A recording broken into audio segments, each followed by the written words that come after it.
guys, wanted to jump on quickly.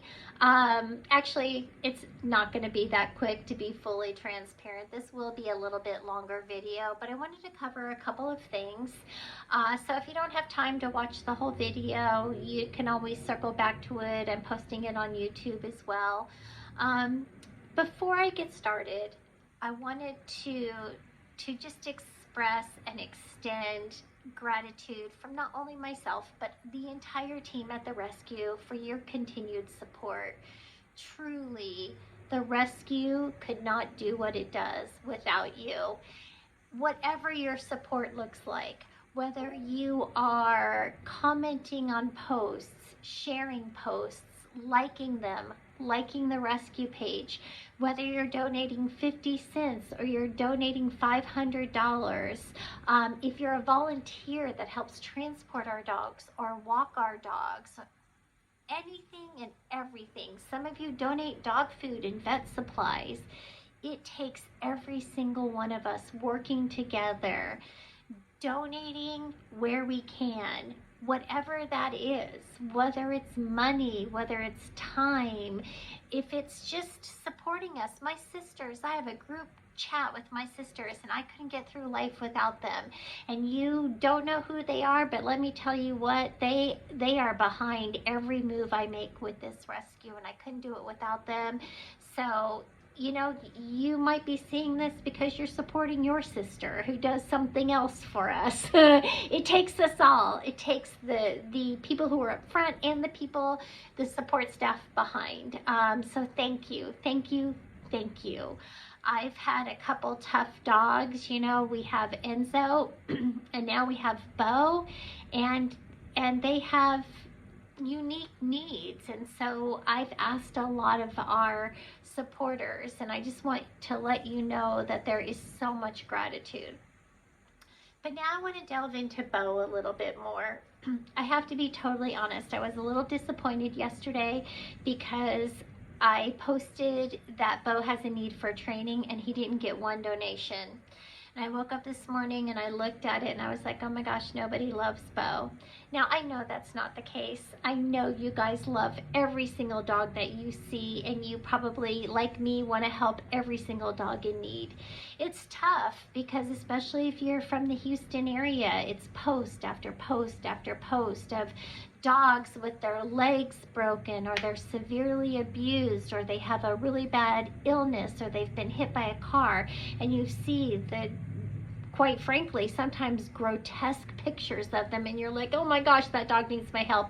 And sometimes I think it's easier to donate to a situation where it's more linear. You can see the injury or the illness. You donate your money, and then the dog will get the care that it needs, and it comes out of the hospital and it's fixed. And so it's a much linear, it's less abstract. But like with people, mental health is so critical. It is so critical to address our dogs' mental and physical needs to get them into loving homes. And if our dogs have a psychological situation that we don't address, or we're not capable of addressing, it can significantly impact their ability to be adopted. And I'm afraid that that's going to happen with Bo. And let me tell you something, if it did, it would be such a shame, because that little dog, that dog is the cutest little guy on the planet. I mean, you truly cannot find a more loving dog. This dog loves with his whole heart, and he wants to be everybody's friend, and he doesn't have a smidgen, he does not have an iota of aggression in him. With that said though, Bo's eagerness to please, his eagerness to submit, really, at the end of the day, and get along with other dogs, has the potential to be his demise.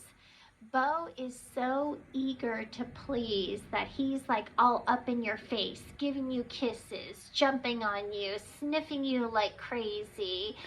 They by themselves are all behaviors to say, hey, I want to be your friend. I'm a good guy. I want to be your friend. When you mix them together and amp them up like he had 3 Monster energy drinks, it's a little annoying, quite frankly. It can be annoying to people, but it can also really be annoying to other dogs. So what's happening right now is Bo's getting in other dogs' faces. He's sniffing them, he's licking them, he's pawing at them. It's stemming from a good place, but it's still dysfunctional, and it has the potential to impact his adoptability.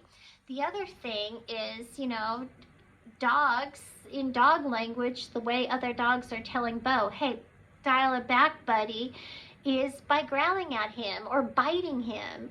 And if Bo suffered a severe enough attack, that could result in aggression on his part. So we have to get the behavior in check for his own well-being, because it could ultimately lead to a situation where he could become aggressive. And right now we're having to isolate Bo at his foster home because his foster's dogs do not appreciate his kissy boy antics. So we have found a trainer that's willing to come work with him, but they can't work for free. It's how they feed their families. So we are desperately asking for donations because we need to get Bo the training that he needs, so that, for 2 reasons, so that he's successful in his foster home, and also so that he has more options from an adoptability standpoint. And kind of like circling back to the mental health needs of these dogs. In fact, I feel like this is going to be a crusade I take on in 2024 because I think it's so important. And you know how they say if you spend 16 minutes on a topic for a year, I think you can be an expert at it. I mean, I know it's not quite that simple, but you're pretty darn knowledgeable. This is what I want to learn about because I think it's so critical. It's so critical to helping dogs in general. There's a lot of talk about dogs stuck in long-term boarding. And is it truly rescue if rescuers are plucking dogs off the street and just putting them in boarding, or taking them out of the shelter and just putting them in boarding, and then they're stuck there with minimal visibility for God knows how long, and then they come out and they're ill adapted to society, basically. I know I'm not wording this perfectly, but I think you guys get the gist. Well, in a situation like Bo's, if he doesn't get the proper training, he might end up kind of isolated for a long period of time while we look for a forever home for him, and that's not good for him. And I wonder how many dogs end up in boarding similarly because they're not getting the mental health support that they need. I mean, we call it training when it's a dog, but it's mental health support. And we know in our society now, mental health is no longer a stigma. We know for people how important addressing mental health is. It's equally important for dogs. So to our supporters, I know we ask a lot of you, but could we come together and take a little bit of our support, a portion of our support, and put it toward the mental health of Bo? And if there are funds extra left over, maybe we could put it to the mental health of another dog. Because right this second, we have 5 dogs in our rescue, 5 dogs in the physical rescue that need training, need supplemental training. They need that mental health support. They're borderline unadoptable. Bo's not in that category. Bo's not that extreme. But these dogs are going to need help too. And honestly, we've had so many emergencies that we haven't had a chance to tell you about them. But as I'm sitting back here talking about mental health, talking about training, talking about how important it is for humans, mental health, and how equally important it is for dogs, I'm actually ashamed that you don't know about those dogs yet. So my goal is going to be to come to you and let you know more about them, and hopefully we can get the support for them that they need too. But right now, tonight, I'm going on and on, I'm sorry. Tonight is about Bo. it's about explaining why the training is so important. It's not that we just need a little bit of training because it would be good. You know, like hey, this would be good, let's get some more money from our donors and we could throw it on as like an added benefit, like when you get the seat warmer when you buy a car or whatever. No, that's not the case.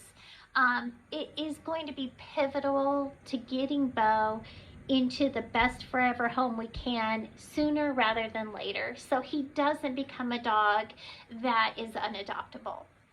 So hopefully this makes sense. I don't even know if I articulated my point, but I felt like I needed to come on and explain in further detail, explain a little deeper than I can put in the characters of a Facebook post or a 2-minute video. Bo really needs your support, and we want to get him the training that he needs that's going to, you know, help him with, really, it's like his attachment style. He's got an overly needy attachment style. I think if he were a person, I forget what all the attachment styles are, but he'd have the clingy attachment style, and it's turning people off, specifically other canines. So we just want to nip that in the bud, and with your help we can do that. Bo's amazing finder gave us a pretty significant donation, and we also had a couple other donations, so now we're much closer to our $500 goal.